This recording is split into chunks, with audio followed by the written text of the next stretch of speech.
Hey everybody, welcome to another episode of the International Coaches Roundtable podcast. This week you are with co-hosts Elia and Sasha as we interview our special guest, Gina Mongello. Gina works with Overthinkers to end the spinning brain and give them freedom as they move forward to make effective decisions. Now, if your mind ever spins out of control, this episode is absolutely for you, so go ahead and we'll catch you guys at the table. Hey everybody, welcome to the International Coaches Roundtable podcast. My name is Elia Mrakovich. I'm one of your co-hosts today, and we are here with our other co-host. Hi, it's Sasha. Hi. We're so excited today. We are interviewing Gina Mongello, and she's going to be talking about the different things that she does to help clients with overthinking. She talks about putting a stop on the mental spin and also connecting to your guiding truth. So today we're really going to be just diving into what does that mean. So I'm going to pass the mic over to Gina to let her introduce herself. Welcome, Gina. Thank you, Sasha, and thank you, Elia. I am happy to be here with you both, excited for this project, and really super excited to talk about overthinkers. It seems like more and more people in today's world are identifying with that term of being an overthinker. In fact, anywhere I go and talk about overthinkers, I hear people say, I'm an overthinker. Oh, I'm an overthinker. And it's become something that a lot of us self-identify with. And I think the reason why is because we have more and more and more choices. And the more choices we have in life, the harder it is to make decisions. And I find that that's actually the number one problem for overthinkers, is that they get stuck in that paralysis when it comes to making decisions in their personal and professional lives. That's actually, it's super funny you say that. So this is actually terrible interviewing, so I completely apologize. But I heard a story about old propaganda films during the Cold War. Hey guys, welcome. And one of the things that would happen is they would show in the USSR, they would show videos of Americans at the grocery stores with a commentary about how frivolous they were and how ungrateful or whatever they were. And this was test run on a group of factory workers who, at the time, the only message they got is, there's more than one kind of cheese? No. What are you talking about? Because at that time during the Cold War, they just, you got cheese, like you got cheese, like that's what you got, right? That's what the government provided. And so it's just interesting when you talk about this. I always imagine that with overthinkers, how there's this certain, like, you go to the cereal aisle and you're like, all of this, okay, what now? And at some point you just stop even caring because you don't even make the best decision for yourself because you get caught up in this paranoia, this paralysis. And thankfully cereal is not a high stakes game, but that's for some, it definitely be. Yeah. That's right. Yeah. Who's to judge, right? Like, who knows? Yeah. That's fair enough. You just shared with that. It's not just that you have trouble making the decision. A lot of times you won't make the decision. If you're staring at that cereal aisle and there's 100 different versions of cereal, it's easy to say, no, I don't know, and just walk away and not buy any cereal. And so, like you're sharing, it's that overwhelm in the moment when you see so many choices that has you sometimes say, I'll do this tomorrow. I'll decide tomorrow. I'll decide next week. Maybe I don't really want cereal after all. And that's the trouble for overthinkers, is not that it's just difficult to make decisions, but they defer making the decision for a later date because it's too overwhelming right now to make the decision. And I don't feel like I have the resources to make it. Now, if you went into a supermarket aisle and you went to the supermarket, the cereal section, and there were two different kinds of cereal. Oh yeah. Easy to make that decision. So easy. Do I want the healthy squares or do I want the sugar circles? Sugar circles every time. And that's where we get easy enough.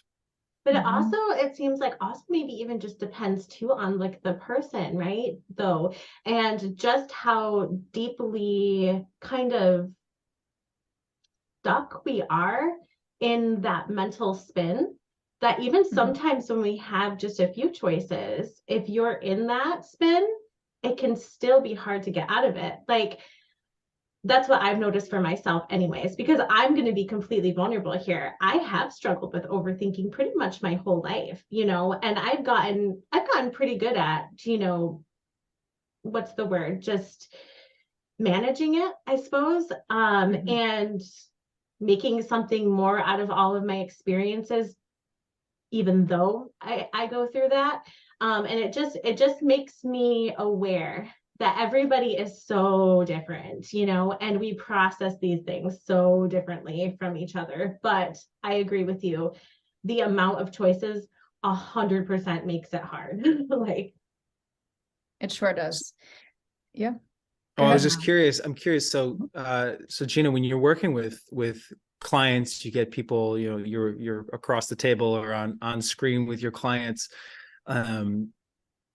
What's like a kind of your initial kind of go-to kind of evaluatory process or evaluation process of trying to figure out what's, because, most of our work is figuring out what's going on before we can figure out where we're going on. Right. And so I'm curious for you, kind of what's that process of trying to establish like a intensity of overthinking? Like, do you give them options, see how they handle it? Like, what does that look like?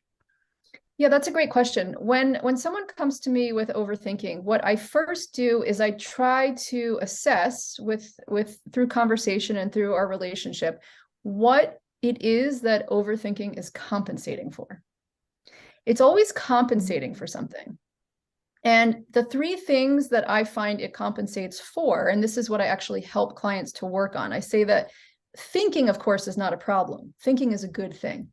Yeah. Overthinking gets us into trouble because, again, it creates that state of decision paralysis and just that feeling like you're not connected to life and not connected to the world.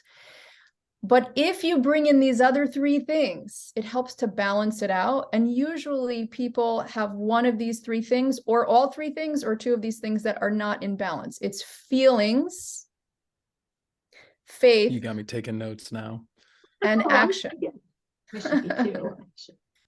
And so the reason, well, the good news is we can all watch this back, right? Right. Yeah. All right. That's right. This is being recorded right now. My goodness. Yeah. Right. You're not in session. So yeah, I love that. The reason why these three things are vital for a person's life and to help them eliminate that overthinking is because we could do a different podcast on each one of these three things, but I'm going to sum it up. Can you say feelings? Okay. Oh, good. I wanted to make sure you're going to say all three of them again. I'm going to go into each one. Yeah. Feelings. What happens with feelings is that we've never had a real good education on feelings. We haven't even had an education on feelings. Forget about a good education on feelings. So none of us really know how to properly deal with the many feelings that we feel throughout the day, throughout the week, throughout our relationships. We have no idea how to really process them in a way that's beneficial. Once you can get to that place where you can process feelings in a way that's beneficial, you don't have to go to the overthinking. Here's something to reflect on. You can't think and feel at the same time. It's not possible. You got to say more. Yeah. Because I'm an intense feeler, and at times my thinking I think is feeling, and my feeling I feel is thinking, right? And so I want to hear more. You gotta go more. Absolutely. Okay. So feeling happens in the body. Feeling is a body thing. I feel uneasy in my stomach. Would you say? Anxious. That's something that I had struggled with before, is feeling anxious, and then it would lead to overthinking. So I just. Yes. So the feelings can feed thoughts and the thoughts can feed feelings, but let's just stay on this for a moment, how the feelings are of the body and the thoughts are of the mind. The feelings are really in the body. If you can feel anxiousness, for example, not the thoughts about anxiousness, just the feeling of anxiousness, you'll be able to identify a place in the body where it's residing. You'll say, I feel it in my chest. I feel it in my stomach. I feel it in my shoulders. They're creeping up to my ears. It's very body-based feeling. You don't have feelings in your mind. Now, in your mind, it's all thoughts. Your mind literally cannot feel. It can only think. It thinks. It just thinks and thinks and thinks and thinks and thinks. And it can perceive feelings in your body and then have thoughts about them, but it doesn't have the quality of feeling, of being able to feel. So when a lot of times what happens is people who fall into that overthinking, it's because they're not able to adequately process and benefit from their feelings. Now, all feelings are messengers, and they're here to really tell us something valuable. They're here to help us. We should not direct our life based on feelings or react to people based on feelings, but we absolutely should be paying attention to the message that a feeling is bringing, so that we can get the message and figure out how we want to integrate that with our life, how we want to move that into our thoughts to be able to know how to take action.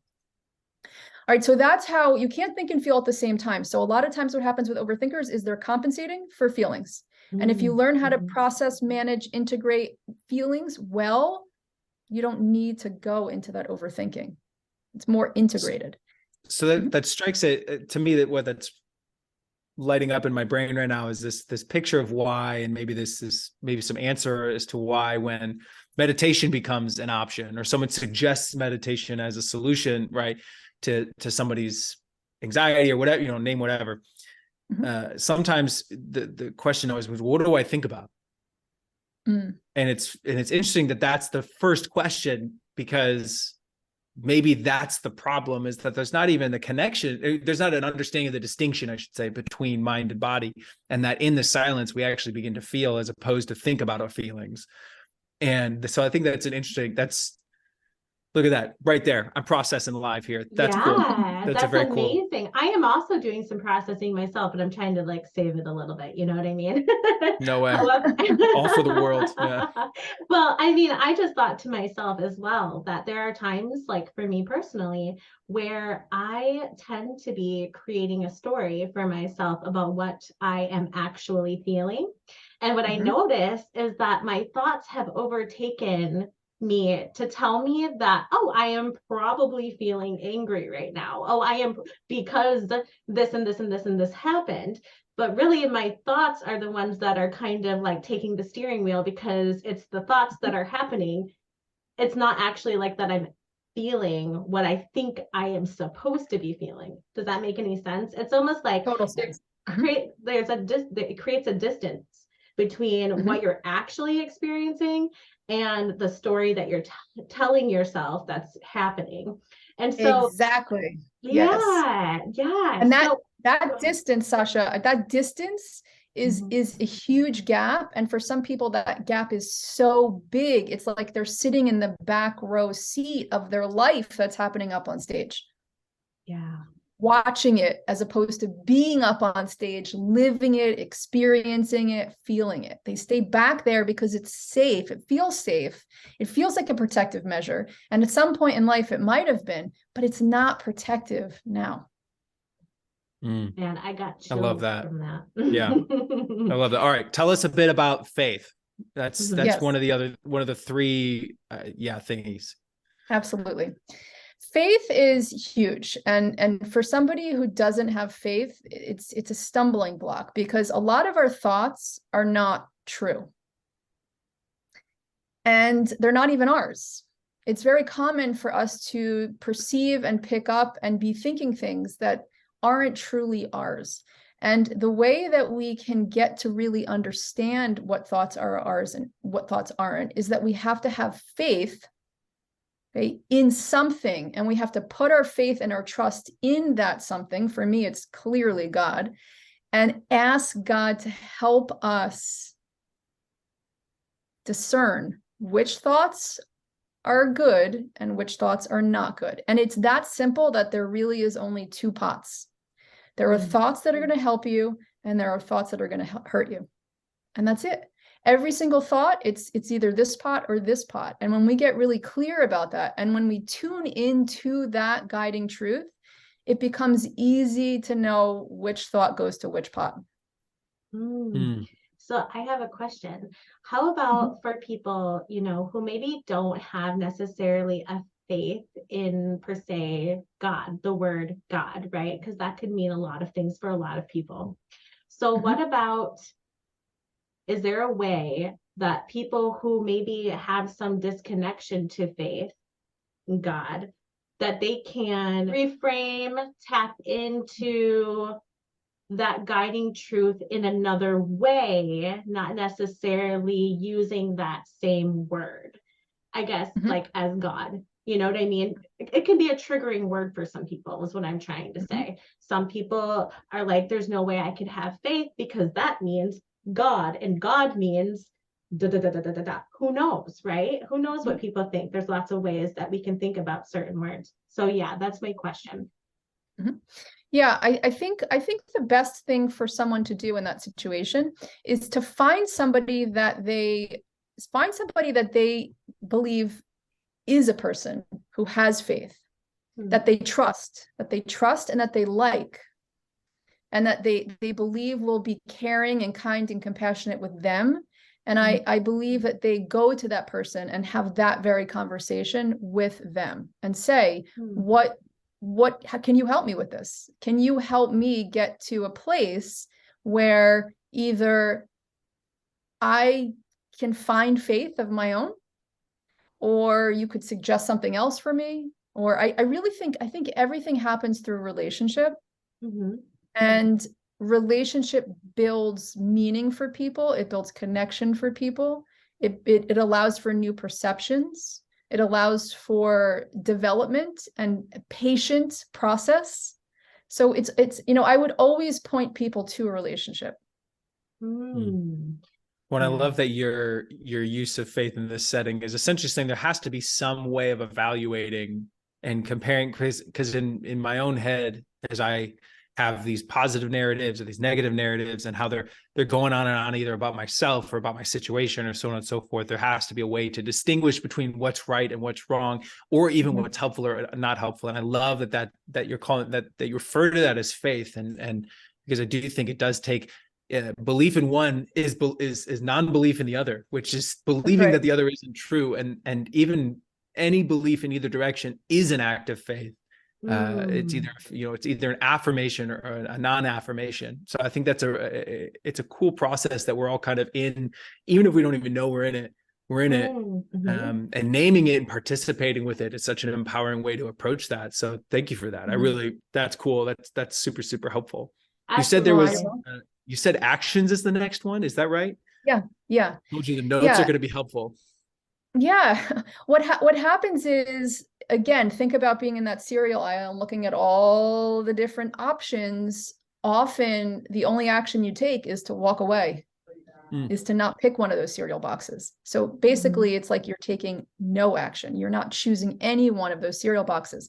A lot of people who are in that overthinking mode, they have such trouble making decisions because the decision actually is an action. You have to take action to make a decision. You have to say, okay, this is my decision. This is what I stand by. This is what I'm moving. And in their mind, they're saying, but I can't do that because what if it goes this way? And what if it goes that way? And what if this is the better option? But what if that's the better option? Or what if I'm supposed to wait 3 days? Or what if this and what if that? And they get to the point where they feel like somebody else, please make this decision for me. They don't want to take action because it feels like if they do take action, it's going to be the wrong action. If I choose this cereal and I get home and I don't like it, then what? And it feels so big and so scary to take that action when you're having all of those options swirl around in your mind, that your life, again, it becomes one that is literally happening in the thought world as opposed to experiencing life through action, through movement. And yes, I'm going to stand here. I'm going to do this. I'm going to say this. So the action, just forcing yourself to take some action.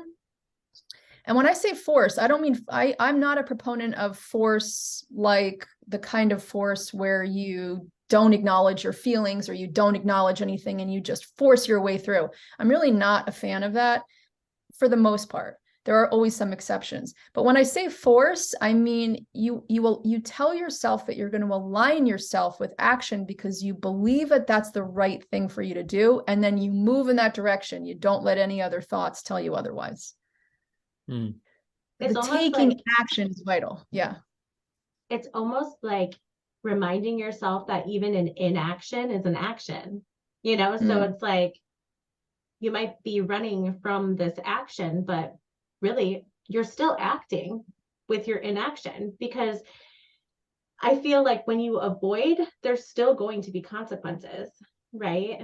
So if you actually take the steering wheel of your life and you do make an action like you're suggesting to, then whatever happens afterwards, it's going to be you experiencing it, like you said, and not life happening to you. If that's yes. right. Yeah. So let's tie this in before when you were talking about the gap, right? And I said it's a lot of times like people are in the back row seat of a big auditorium and they're watching their life up on a stage. Now I consider that gap to be that huge distance between that back seat and the stage. Yeah. For some of us, it's a smaller distance. For some of us, it's a longer distance. But what happens is if you sit all the way in that back row, it's almost like you said, it's inaction, but it also is, it has consequences. Inaction has consequences. And so in a sense, it is an action. And to me, I consider that more of a intentional failure. Meaning like you're failing to live your life, and it is intentional to the degree. I mean, a lot of this is not conscious, so it's easy to say, well, it's unintentional, but just go with the metaphor for now. All right, so it's like intentional failure back there, and you could stay back there for years and learn very, very, very slowly. Or you could decrease that gap, get up on stage, say, you know what, I'm gonna fail sometimes. And that's okay. You get up on the stage, you take massive action or little action, but you just get up there. What'll happen is and you do your best and you fail, let's say. That's unintentional failure. You're up there, you're doing your best and you fail. That unintentional failure is your greatest gain because you gain you in the process. You are now experiencing life. And you will learn so much quicker, so much faster, and so much more than you will sitting in that back row. I love that. So then so you'd said before we kind of dove into each of the three different categories, you said that some people either have 1, 2, or 3 in different variations. Tell us about, like, kind of bring us back to what does it look like and how these 3 things will work together to either work against us or work for us in this overthinking hurricane brain or whatever it's called. A lot of people who are, there's different overthinkers. The overthinkers that I really enjoy working with, that, you know, I really, which is a great sentence, right? The overthinkers, I really enjoy them. Yeah. The overthinkers I really enjoy working with are the highly sensitive overthinkers. And what that means is highly sensitive people are people that experience through their 5 senses on a much larger scale than the person next to them.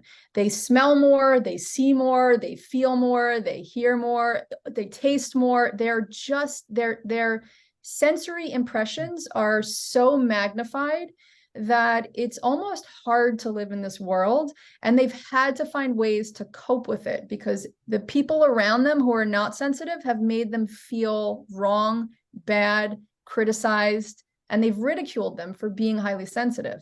And so they stuff all of these things, the feelings and the actions, and they stuff all of it, and they just spend their mind in the thinking world as a safe way to manage, to live, to cope. And the reason I love working with highly sensitive overthinkers is because they need help understanding this so that they can take those parts of themselves out of the shadows, out of the dark room that they've locked away, and bring it back in and be integrated with those parts, because those parts are what make them them. And those parts are what are going to help them get up on stage. And those parts are going to be what make them enjoy being on stage and find the right people to be on stage with. So what happens is it's really about understanding these 4 components. And then beyond the understanding, it's about having someone sitting on the other side of you who can help you see where you're missing one of them, or overemphasizing another and underemphasizing one. Because what happens is in every single situation, it's not easy to break down when we're looking at ourselves where we're stuck here. You know, is it in the faith department? Is it in the action department? Is it in the feelings department? Is it in the thoughts department? And so when you have somebody on the other end who can say, what do you say? What do you say you take some small action? What would that be like? What would it feel like for you to do this in this situation? You help them through. So I would say that usually overthinkers have all four of these parts are under their radar. They don't yet understand how working with these 4 parts can help them live such a much more integrated life where they can give up all of that angst in exchange for feeling a trust and a faith in their next step and being comfortable making mistakes and failing and having the support of someone to say, okay, you know, it didn't go the way you thought it was, the way you wanted it to. That's okay. Like this is great. There's gold here. Let's get to the gold so that you can learn from this. Wow. Sometimes I feel like you're talking right to me, which is beautiful, because I feel that if I can be learning something from this conversation, I just absolutely know that some of our audience is going to be learning something. So we are, you know, we're getting nearer towards the end. I want to hit on one question.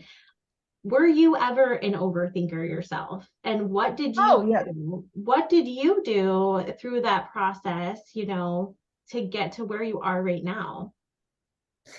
I'm still an overthinker. I don't think when you have a deeply ingrained pattern like that, I don't think it ends. It just becomes something that you know how to work with well. And I don't really like the term manage, because I always find that the term manage feels very factory-like. I don't want to manage my overthinking, right? I want to use it as an asset. I want it to become a benefit. And that is how I approach everything in my life. My overthinking is not something to fix. My overthinking is something to understand, and then to let it become an asset to help me to, it's a signal, right? When I'm overthinking, for me, it's a signal. This tells me I have to tune into my feelings so that I can really experience this. This tells me I have to take action. I have to get out and go for a walk right now, right? Or this tells me that my faith is absent in this moment. So it's a signal for me. It's a cue for me, and I welcome it. It's part of me, and it's okay. It's okay that it's here. So I don't try to fix it or get rid of it. And I consider myself both an overthinker. I consider myself highly sensitive. And I think that's what allows me to work so well with others, because a lot of the feedback that I get is people are happy to have someone understand them, especially if they've spent so much of their life hearing the criticism or the ridicule about being too sensitive. You're too sensitive. You feel too much. You're ridiculous. You read into things. You're overanalyzing, right? All of that, you hear that over and over and over again, and you feel like there's something wrong with you, but there's nothing wrong with you. You're just seeing life through a different lens.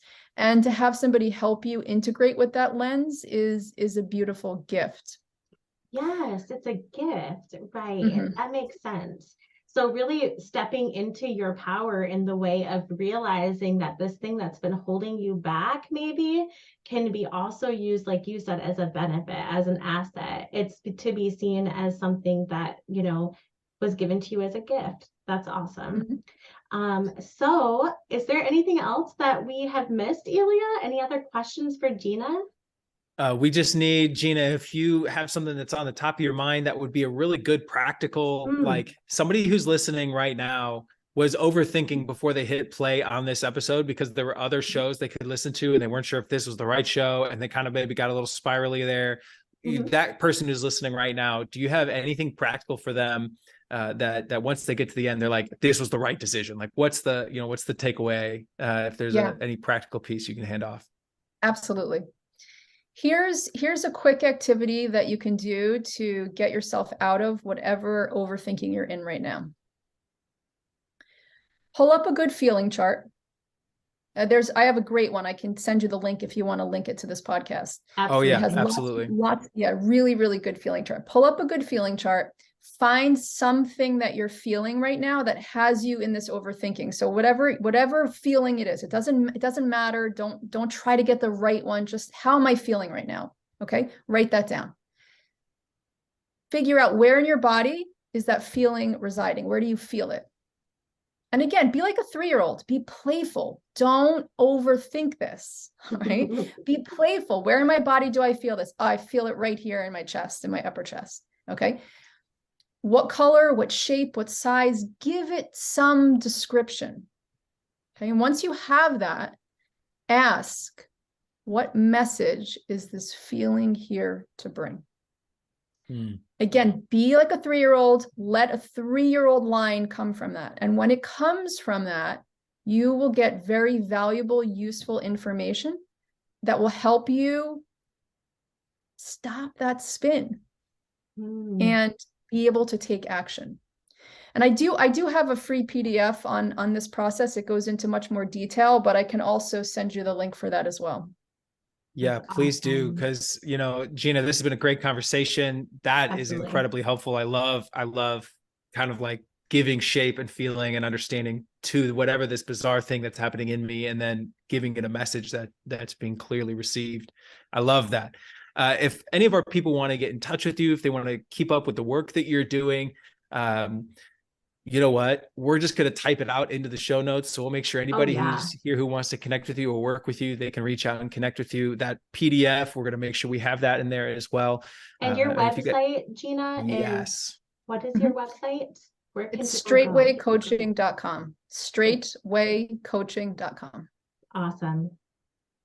Very cool. Well, Gina, thank you so much. Being with you both. Yes, Sasha. Yes. Elia. Thank you both. Yes, thank you for all of this information. I mean, honestly, I've taken away a lot today. I have learned so much, and I do genuinely feel like it's going to benefit me. So if you guys also feel the same way as I do, and you struggle with being quote unquote oversensitive or quote unquote just, people used to label me as almost dramatic, right? Because I'm so in it all the time, like so in my feelings, so in everything all the time. And wow, you got so much energy. You feel so much, maybe tone it down. If you guys are anything like that, anything like me in that way, I definitely feel that Gina is going to be your gal. So reach out to her, and like Elia said, we're going to post all of her information down below in the comments. And yeah, thank you so much, Gina. Seriously, thank you for showing up today. And Elia, anything else to add? Nope. We'll catch you guys later. Yeah, catch you guys later. See you next week. Bye. Bye. Bye. All right, that's all we have for this week. Thank you so much for taking time to listen to this episode, and a huge thank you to Gina Mongello. Thank you so much for such an insightful look into the mind of an overthinker. Now, if you want to work with Gina, go ahead and check our show notes. We'll have all her contact information there. And if you guys like what you hear, don't forget to subscribe, follow, like, leave a 5-star review, because all of those things help more than you know. All right, we'll catch you guys next week.